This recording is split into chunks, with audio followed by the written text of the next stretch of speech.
विद्यार्थियों नमस्कार, मैं हूं कुलदीप डांगी और हम कक्षा 12वीं का इतिहास पढ़ रहे हैं। जैसा मैंने पीछे चार्ट पहले से बना दिया है, तो हम यहाँ पर कक्षा 12वीं के इतिहास में हम पढ़ रहे थे।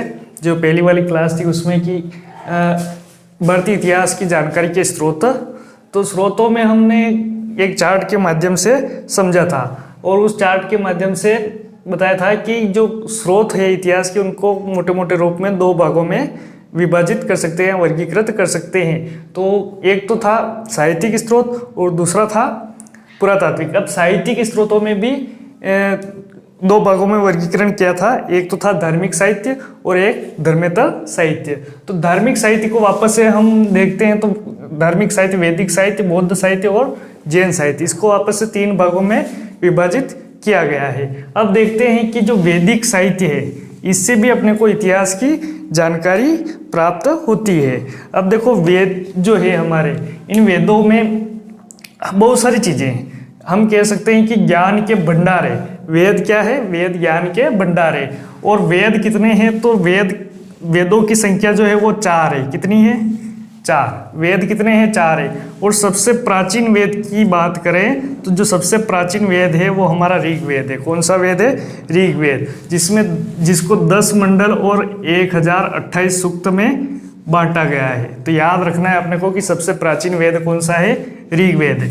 ऋग्वेद के बाद में ही 3 और वेद बने हैं। वो कौन कौन से हैं? यजुर्वेद, सामवेद और अथर्ववेद। अब देखो यजुर्वेद जो है इसको वापस से 2 भागों में बांटा गया है, एक तो कृष्ण यजुर्वेद और एक शुक्ल यजुर्वेद। कौन कौन से 2 भाग? तो यहाँ पर मैं लिख दूँ, एक तो कृष्ण यजुर्वेद और दूसरा है शुक्ल यजुर्वेद। तो ये हमारी किताब में से हटा दिए गए हैं ये सभी चीज़ें। जो चीज़ें हटा दी गई है वो मैंने यहाँ चार्ट में बनाई नहीं है। जो चीज़ें हैं तुम्हारे वही याद करनी है। तो यजुर्वेद जो है इसमें यज्ञों से संबंधित जानकारी अपने को प्राप्त होती है। सामवेद में जो मंत्र है, ऋचाएँ हैं वेदों में लिखी हुई, उनको किस प्रकार से बोला जाए, किस प्रकार से गाया जाए, तो वो जो गाई जाने वाली सामग्री अपने को, इसका जो गाई जाने वाली जो सामग्री है वो अपने को यहाँ सामवेद से प्राप्त होती है। और अथर्ववेद की रचना की है अथर्वा नाम की ऋषि ने, इसलिए इसका नाम पड़ा हुआ है अथर्ववेद। इसमें क्या है अथर्ववेद में कि जो टोने टोटके होते हैं, इसमें बहुत सारी चीज़ें हैं। तो जो टोने टोटके होते हैं, चिकित्सा है, ये सब चीज़ें इसमें अथर्ववेद में बताई गई है। अब देखो इन चारों वेदों से ही इनके उपवेद बने हैं, उपवेद निकले हैं। तो जो ऋग्वेद है, ऋग्वेद से जो उपवेद बना है वो बना है आयुर्वेद।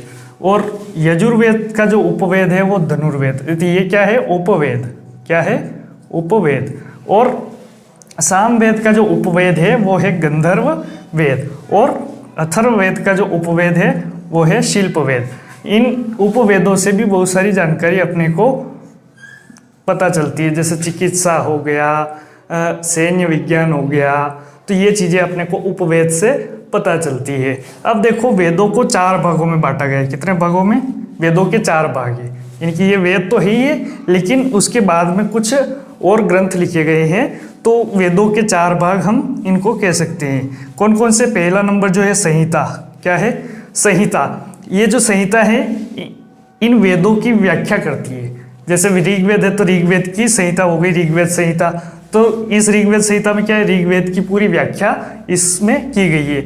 इसी तरह से इसमें काव्य रूप में देवताओं की स्तुति की गई है। यानी कविता, जो श्लोक है, मंत्र है, उनके माध्यम से देवताओं को यज्ञ के लिए आमंत्रित किया गया है, स्तुति की गई है। ये जो चीज़ है वो संहिता के अंदर है। ब्राह्मण ग्रंथ दूसरे नंबर पर क्या आते हैं? ब्राह्मण ग्रंथ। ये यज्ञ एवं कर्म कांडों पर आधारित है। किस पर? यज्ञ एवं कर्मकांड पर आधारित है। अरण्य का अर्थ होता है जंगल या वन। क्या होता है? वन या फिर जंगल, अरण्य का अर्थ। और जो जंगल में, जो वनों में बैठकर ऋषि मुनियों ने लिखे हैं उन ग्रंथों को कहते हैं हम आरण्यक ग्रंथ। तो ये ध्यान रखना है कि आरण्य किसे कहते हैं? तो जंगल में या वनों में जिनकी रचना हुई है उन ग्रंथों को आरण्यक ग्रंथ कहते हैं। तो इन आरण्यक ग्रंथों में क्या है? दार्शनिक विषयों का विवरण मिलता है। किसका? दार्शनिक विषयों का विवरण कौन से ग्रंथों में मिलता है? आरण्यक ग्रंथों में। इसके बाद में है अंतिम उपनिषद। उपनिषद यानी कि समीप बैठ करके, उपनिषद यानी कि पास में बैठ करके, यानी कि जो ऋषि मुनियों के पास में बैठ करके समीप रह करके जिन ग्रंथों की रचना हुई है उनको कहा जाता है उपनिषद। उपनिषद में क्या है? जो गूढ़ विषय है और नैतिक आचरण से संबंधित इनमें विवरण प्राप्त होता है। तो ये हो गए वेदों के 4 भाग। अब देखो कि इसके अलावा इन वेदों को समझने के लिए वेदांग साहित्य की रचना हुई। किसकी हुई? वेदांग साहित्य की रचना हुई। अब वेदांग साहित्य के 6 भाग है। कितने भाग है? 6 भाग, या हम कह सकते हैं कि 6 वेदांग है, 6 भाग है। और वो कौन कौन से है? शिक्षा, कल्प, व्याकरण, निरुक्त, छंद और ज्योतिष।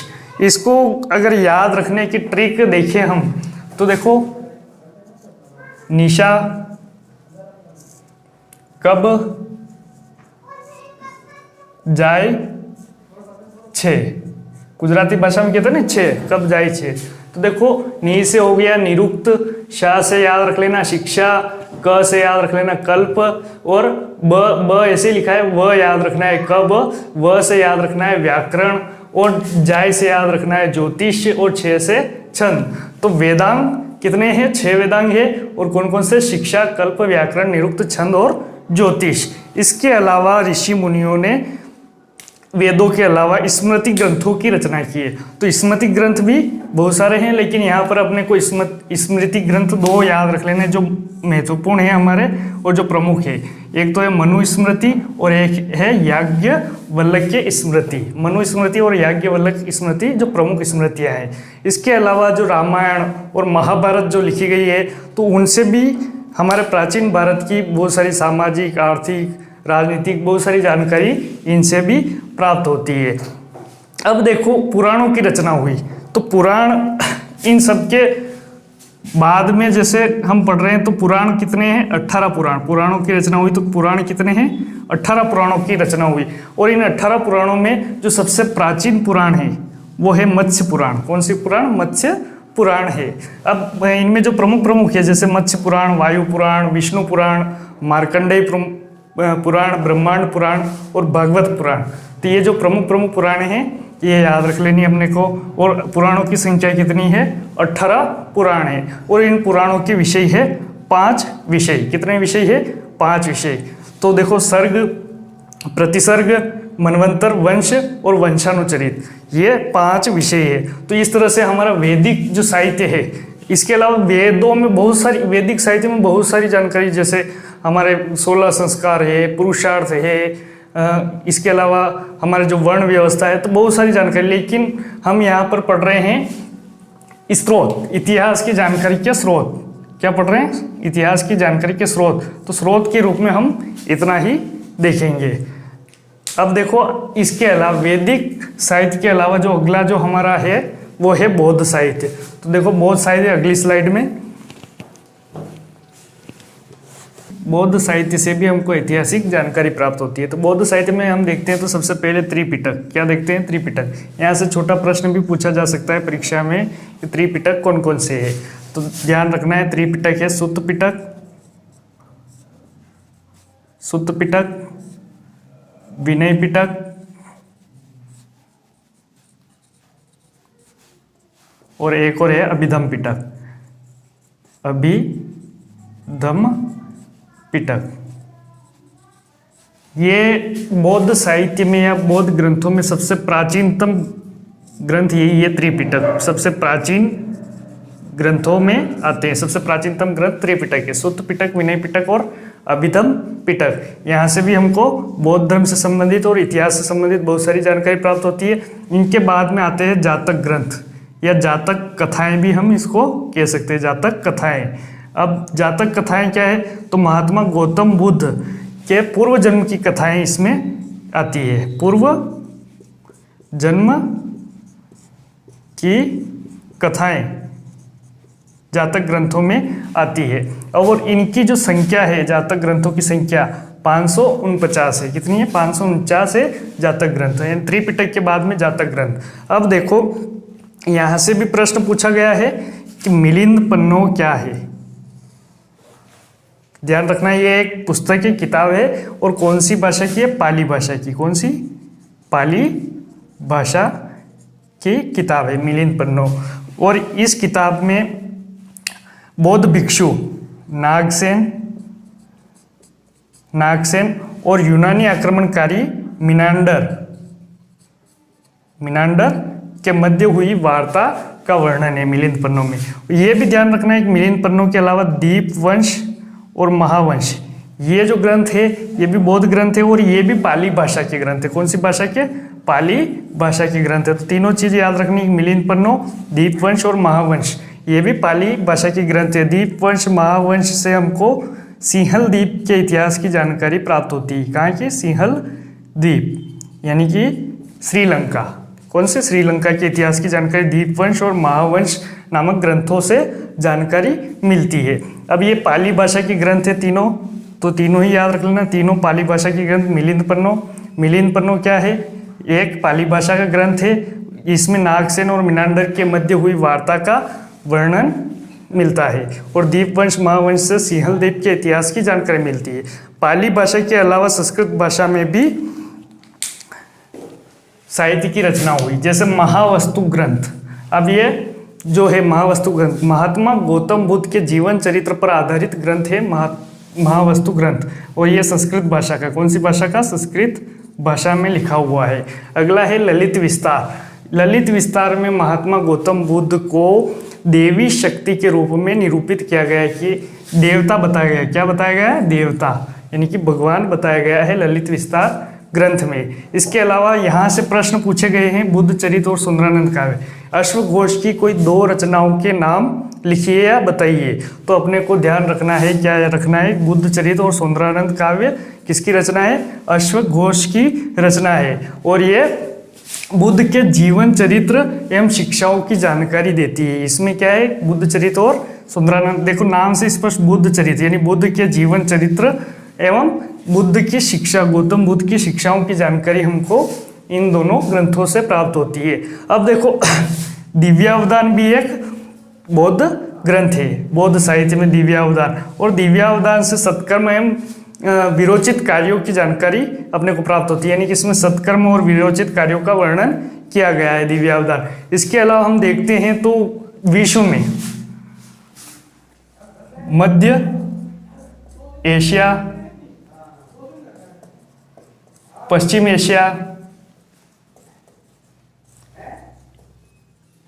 एशिया, इसके अलावा चीन, जापान,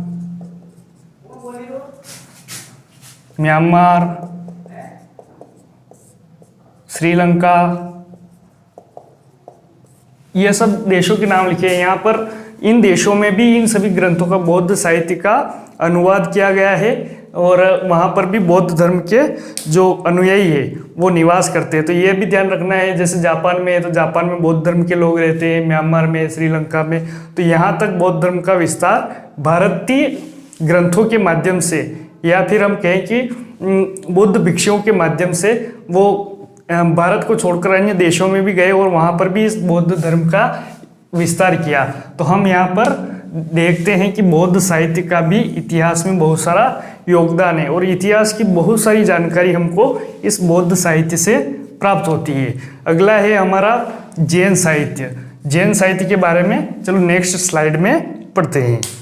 जैन साहित्य हमारा जो धार्मिक साहित्य में जो अंतिम साहित्य है जैन साहित्य। जैन साहित्य में देखो, जैन साहित्य में से भी हमको पर्याप्त मात्रा में इतिहास की जानकारी प्राप्त होती है और जैन साहित्य में जो सबसे प्रमुख है वो आगम ग्रंथ है। क्या है? आगम ग्रंथ।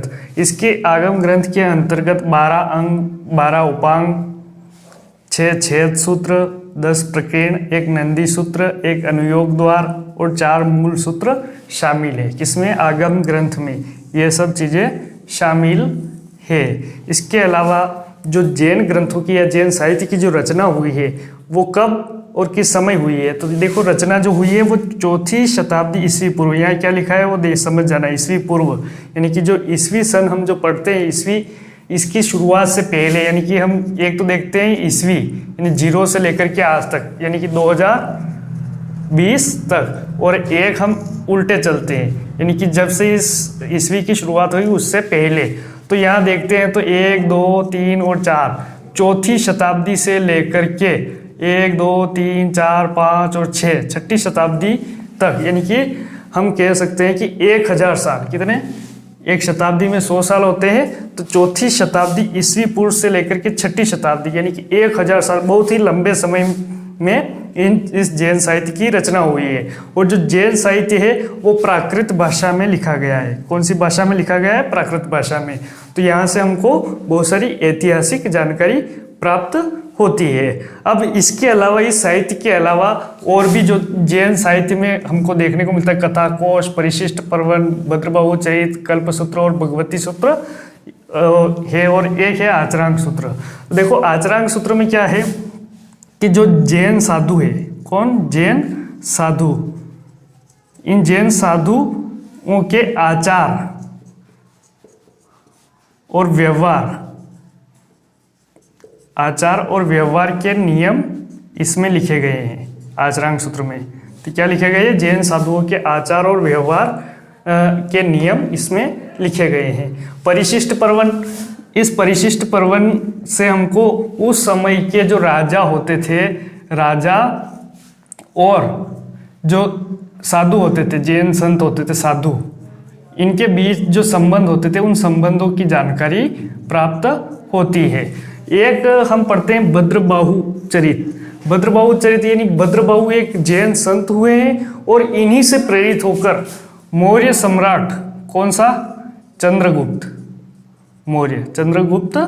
मौर्य, इन्हीं से प्रभावित होकर के उसने जैन धर्म अपना लिया था, भद्रबाहु से ही प्रेरित होकर। तो भद्रबाहु चरित से भी हमको ऐतिहासिक जानकारी प्राप्त होती है। तो इस तरह से धार्मिक साहित्य में हमारा वैदिक साहित्य, बौद्ध साहित्य और जैन साहित्य ये शामिल है, और इनसे पर्याप्त मात्रा में ऐतिहासिक जानकारी, बहुत सारे छोटे छोटे प्रश्न यहाँ से पूछे जाते हैं।